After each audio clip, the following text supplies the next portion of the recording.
कब तक सोएगा? 8 बजे तक, 10 बजे तक? अरे मैं पूछ रहा हूँ कब तक सोएगा? मौत के आने तक, आंखें धुंधली होने तक। कब तक सोएगा? कब तक सोएगा? तेरे ख्वाबों के सपने उड़ जाने तक, सांसों को आधा झूलने तक। कब तक सोएगा यार? कब तक सोएगा? देख दुनिया कितनी आगे भाग रही है। जो चांद आधा था वह पूरा हो गया है। कितने सूरज उगकर वापस ढल गए हैं। कितने मौसम आए और चले गए हैं और तू सिर्फ सपने देखने में ही रह गया।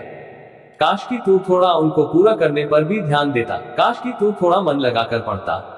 बातें तो सभी करते हैं कि अगर तुम्हारे पास आखिरी का एक दिन होता तो क्या करते हैं, लेकिन ऐसा सच में करके देखो। सोचो कि हर दिन तुम्हारी जिंदगी का आखिरी दिन है और अगर वह आखिरी दिन है तो तुम उस काम को करोगे जो तुम्हें अंदर से सच्चा वाला सेटिस्फैक्शन देता है। और एक स्टूडेंट के लिए सबसे सेटिस्फैक्शन काम है स्टडी करना। याद करो जब तुम किसी दिन अच्छी पढ़ाई करते हो तो कितना सेटिस्फैक्शन मिलता है।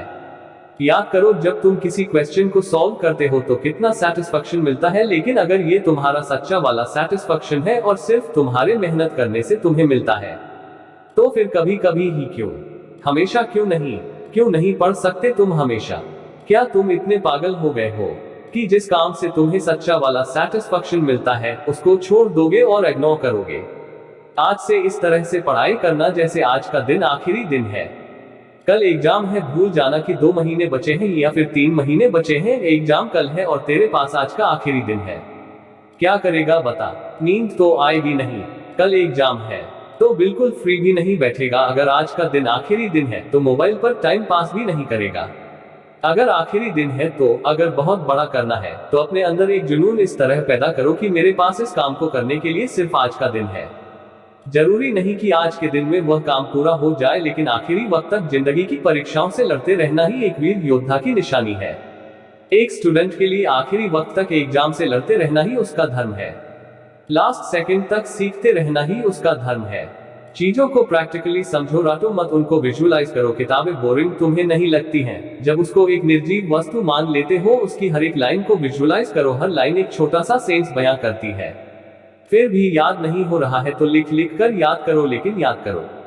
ये पढ़ाई के एग्जाम जिंदगी की सबसे छोटी और पहले एग्जाम है, जिसके बाद लाइफ में एग्जामों की लाइन लगी हुई है। हर एग्जाम का लेवल बढ़ता जाएगा और वहां से किसी दिन पीछे देखोगे तो पाओगे कि ये पढ़ाई वाली एग्जाम तो सच में बहुत छोटी सी थी। फील करो जब तुम पास होकर अगली क्लास में चले जाते हो तो पिछले क्लास की पढ़ाई तुम्हें कितनी आसान लगने लगती है। यही चीज लाइफ में होती है। पढ़ाई के एग्जामों को क्रॉस कर जाओगे तो ये भी छोटी लगने लगेगी, लेकिन इसके लिए तुम्हें एग्जाम वाला लेवल अच्छे मार्क्स से पास करना होगा। भले ही मेरिट में ना आ पाओ, भले ही फर्स्ट रैंक पर ना आ पाओ, लेकिन अच्छे मार्क्स आएंगे तो फ्यूचर वाली जिंदगी के एग्जामों में कॉन्फिडेंस बहुत रहेगा, क्योंकि तुम्हें पता होगा कि तुम बहुत मेहनत कर सकते हो और हर मुश्किल से लड़ सकते हो। किताबों में होता ही क्या है, हर लाइन शब्दों से ही मिलकर बनी होती है और अगर उन्हीं शब्दों का सीक्वेंस चेंज कर दिया जाए तो लाइन का मीनिंग बदल जाएगा। इसीलिए रटने का काम नहीं चलेगा, तुम्हारा दिमाग उनकी सीक्वेंस भूल जाएगा। अगर याद करना है तो कॉन्सेप्ट क्लियर करो, उनको समझो और ना समझने में बगावत करता है तुम्हारा दिमाग, जो कि फालतू चीजों को पहले प्रायोरिटी देता है, नेगेटिव चीजों को पहले प्रायोरिटी देता है। जिस दिन तुम्हारी दोस्ती किसी किताब से हो जाएगी तब उस किताब को पूरा पढ़ने पर तुम इमोशनल हो जाओगे, जैसे कि कोई फ्रेंड तुमसे दूर चला गया हो और फिर तुम उसके वापस पन्ने पलटोगे, उसमें तुम वापस खोना चाहोगे। जिंदगी में आगे जाकर पढ़ाई वाला वक्त तुम्हें बहुत याद आएगा और सच बता रहा हूं, तुम तब सोचोगे कि शायद थोड़ा और ज्ञान हासिल कर लेता तो आज मैं अपने सपनों के ब्रांड वाली कार रखता। लेकिन तब सोचने से कुछ नहीं होगा, अगर होगा तो सिर्फ और सिर्फ करने से होगा।